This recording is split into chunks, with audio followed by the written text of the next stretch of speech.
G20 summit को लेकर हिंदुस्तान की तैयारियां, देश की राजधानी दिल्ली की तस्वीरें हम लगातार दर्शकों को दिखा रहे हैं और इस पर बात करने के लिए जनरल वीके सिंह हमारे साथ जुड़ गए हैं। खास तौर पर बहुत स्वागत जनरल वीके सिंह आपका, क्योंकि बिजी बहुत ज़्यादा शेड्यूल है और बड़ी जिम्मेदारियां आपके कंधों पर, लेकिन उसके बावजूद आपने वक्त निकाला। क्या कुछ आज की तैयारियां हैं और आपको कौन कौन सी बड़ी जिम्मेदारियां सौंपी गई हैं? आपकी आवाज़ कट कट के आ रही है। जनरल वीके सिंह, आवाज़ मिल रही है आपको?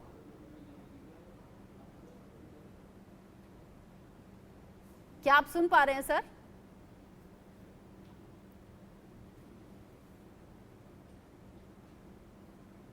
जनरल वीके सिंह तक आवाज़ ठीक तरीके से पहुंच नहीं पा रही है, उनसे हम दोबारा कनेक्ट करने की कोशिश करेंगे। और जब हम विदेशी मेहमानों का जिक्र कर रहे हैं, विदेशी मेहमानों में जो सबसे ज़्यादा चर्चा है वो अमेरिकी राष्ट्रपति जो बाइडेन को लेकर है, और ऐसे में जो बाइडेन को जो रिसीव करने के लिए पहुंचेंगे, जो उनकी मेहमान नवाजी के लिए पहुंचेंगे, जनरल वीके सिंह ही पहुंचेंगे और उनसे हम इस बारे में बात भी करेंगे। लेकिन फिलहाल ये जो तस्वीर आप देख रहे हैं, अश्विनी चौबे जो कि विदेशी मेहमान के स्वागत के लिए पहुंचे हुए हैं, और जैसी जानकारियां मिल रही हैं, ऋषि सुनक के पहुंचने का इंतज़ार, दिल्ली पहुंच चुके हैं ऋषि सुनक और उन्हें रिसीव करने के लिए अश्विनी चौबे पहुंचे हैं।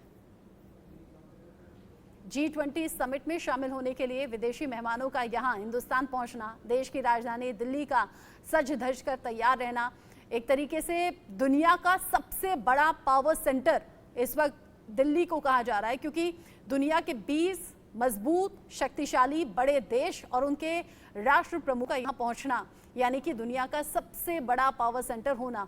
लेकिन यहाँ पर नहीं पहुँच रहे हैं शी जिनपिंग, यहाँ पर नहीं आ रहे हैं व्लादिमीर पुतिन।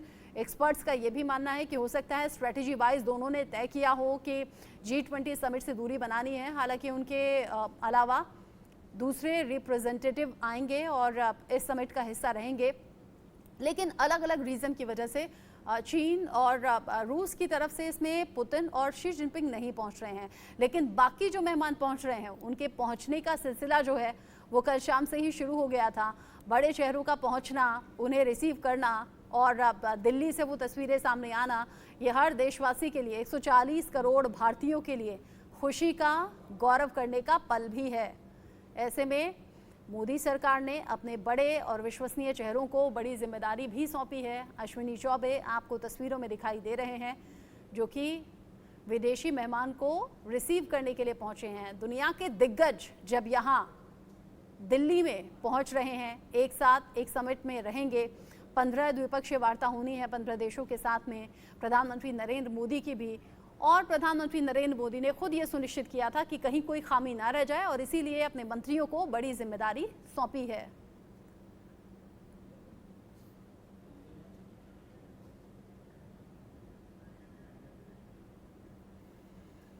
ब्रिटेन के पीएम ऋषि सुनक पहुंच गए हैं और ऐसे में उनके पहुंचने के बाद जो तैयारियां हैं वो आगे उन्हें होटल तक पहुंचाने की हैं और स्पेशल तरीके से दिल्ली की सड़कों पर आपको तैयारी दिखेगी, फिर चाहे वो दिन की रोशनी हो। और ये देखिए, विमान का जो दरवाज़ा है वो खुल गया है और इस पल का इंतज़ार हर कोई कर रहा था।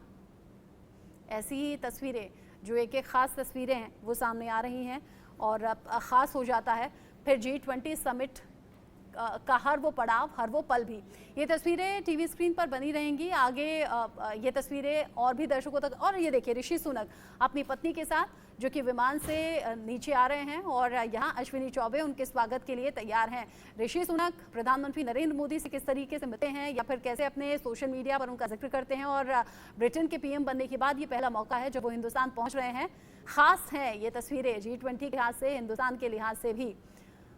और G20 समिट को लेकर तैयारियां और क्या कुछ खास हैं, जनरल वीके सिंह हमारे साथ जुड़ गए हैं और ये देखिए, भारतीय अंदाज में, भारतीय पारंपरिक अंदाज में स्वागत किया जा रहा है। और एक एक तस्वीर बड़ी खास। जनरल वीके सिंह, बहुत स्वागत आपका, और साथ ही साथ थैंक्स मैं इसलिए भी कहूंगी कि आपने अपने बिजी शेड्यूल से वक्त निकाला है। इस टाइम तो बहुत ज़्यादा जिम्मेदारियाँ आपके कंधों पर हैं। अभी ये तस्वीर हमने देखी, ऋषि सुनक पहुँच गए हैं, अश्विनी चौबे रिसीव करने के लिए पहुँचे, लेकिन जो सबसे ज़्यादा चर्चा हो रही है अमेरिकी राष्ट्रपति जो बाइडेन की, उन्हें रिसीव करने के लिए तो आपको जाना है। बिल्कुल।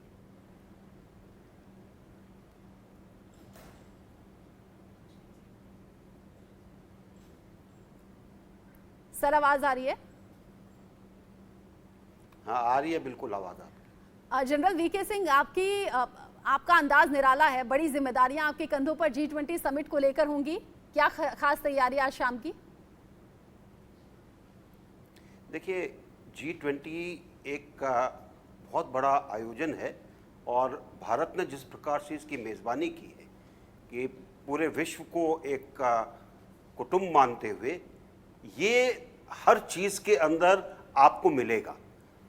वसुधैव कुटुंबकम का जो थीम है वो आपको हर जगह यही मिलेगी, चाहे वो डिस्कशंस हों, चाहे किस तरीके से मेज़बानी की जा रही है, कैसे कौन कहाँ पर जा रहा है, ये सब। और इसमें मैं सराहना करूँगा हमारे प्रधानमंत्री जी की। माननीय मोदी जी ने हर छोटी से छोटी चीज़ के बारे में सोचा है कि उसमें क्या करना है, क्या नहीं करना है, कैसे करना है, और आपको ये एक छाप पूरे इस प्रोग्राम के अंदर सब जगह दिखाई देगी।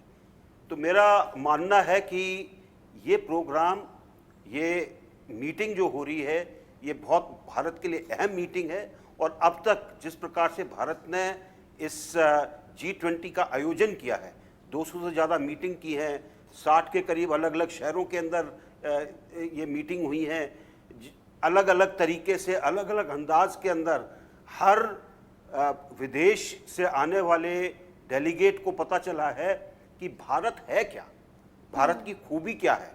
उत्तर से लेके दक्षिण तक और पूर्व से लेके पश्चिम तक पूरे भारत को देखने का G20 के सदस्यों को मौका मिला है। और एक बहुत बड़ी बात है, ऐसा कभी नहीं हुआ, और मैं ये कहूँगा कि भूतो न भविष्य, ना भूत में हुआ ना आगे भविष्य में होगा। ये हमारी खुशकिस्मती है कि हमारे प्रधानमंत्री ऐसे प्रधानमंत्री हैं जो हर आयोजन को बहुत बारीकी से देखते हैं, आगे तक देखते हैं, उसका क्या फ़र्क पड़ेगा उसको देखते हैं, देश का क्या हित होगा उसको देखते हैं।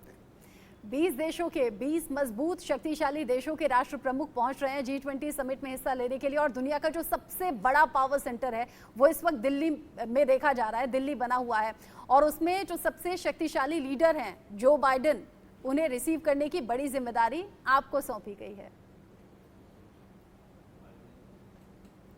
देखिए, प्रधानमंत्री जी ने सोचा है कि कौन कौन किस किस को रिसीव करेगा, कौन कहाँ पर होगा, ये सारा उनके मार्गदर्शन के अंदर हो रहा है।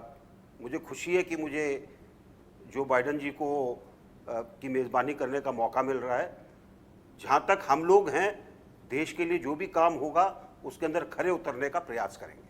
अच्छा, आपने वसुधैव कुटुंबकम का जिक्र किया, ये जो तस्वीरें सामने आ रही हैं विदेशी मेहमानों के पहुंचने की, फिर उन्हें रिसीव करने की, फिर जो भारतीय संस्कृति की झलक दिखते हुए जो कार्यक्रम हम देख रहे हैं, जो तैयारियां खास है, उसमें अतिथि देवो भव की भी खास झलक दिखती है सर। बिल्कुल, वो तो हमारा भाव है, वो हमारा अंतर्मन है, अतिथि देवो भव। और इसलिए आप देखेंगे कि जो भी आयोजन हुआ है उसके अंदर अतिथि देवो भव एक सर्वप्रथम चीज़ रही है कि ताकि अतिथि जो आएँ वो खुश होकर जाएं, उनको लगे कि उनको दोबारा दोबारा आना चाहिए भारत में। अच्छा, प्रधानमंत्री नरेंद्र मोदी को कहते हुए सुना था, one world, one family, one future, इसके पीछे की सोच आपको क्या नजर आती है? और ये जो कल और परसों का दिन है 9 और 10 सितंबर का, उसके बाद हिंदुस्तान अंतर्राष्ट्रीय स्तर पर किस तरीके से देखा जाएगा? देखिए, G20 का जिस प्रकार से आयोजन हुआ है, भारत की प्रतिभा, भारत का कार्य और भारत की विविधता, ये सबको देखने को मिली है। तो मुझे आशा है, बल्कि मैं ये कहूँगा मुझे पूरा विश्वास है कि इस कारण हम जो भी करना चाहेंगे जो कि विश्व कल्याण के लिए होगा, उसके अंदर हमें जगह जरूर मिलेगी। अच्छा, खास तौर पर क्या मुख्य मोटिव रहने वाला है? खास तौर पर कौन कौन से मुद्दे वो रहने वाले हैं? क्योंकि आम लोगों के जहन में बड़ी उत्सुकता है, सोशल मीडिया का ज़माना है, बुर्ज खलीफा से कुतुब मीनार को कंपेयर किया जा रहा है, लोग बड़े गदगद हैं दिल्ली से आने वाली इन तस्वीरों को देखकर, दिल्ली वासी भी और देश के बाकी हिस्सों में रहने वाले भी, क्योंकि सोशल मीडिया के माध्यम से सब देख रहे हैं। देखिए, कोई भी जो इस तरह का एक मीटिंग होती है, उसका एक स्ट्रक्चर्ड अरेंजमेंट होता है, अलग अलग चीज़ें उसके अंदर डिस्कस होती हैं जो इस G20 के देशों से ताल्लुक़ रखती हैं। तो उसी तरीके से वन फैमिली वन वर्ल्ड, इन सब चीज़ों को लेकर अलग अलग विषयों के ऊपर चर्चा होगी, अलग अलग विषयों पर राय जानी जाएगी और उनको फिर सब एकत्रित कर कर इसका एक पूरा का पूरा इसका निचोड़ सबके सामने रखा जाएगा ताकि उसको लेके हम आगे चल सकें। जी, यानी दूरदर्शी सोच है और दूरदर्शी इसके परिणाम रहेंगे, दूरगामी रहेंगे। बहुत शुक्रिया जनरल वीके सिंह। और जैसा आपने कहा कि बड़ी जिम्मेदारी आपके कंधों पर है, शाम की उन तस्वीरों का हमें इंतजार रहेगा जब जो आएंगे और आप उन्हें रिसीव करने के लिए पहुंचेंगे। बहुत शुक्रिया सर, कीमती वक्त आपने इंडिया न्यूज़ के लिए निकाला।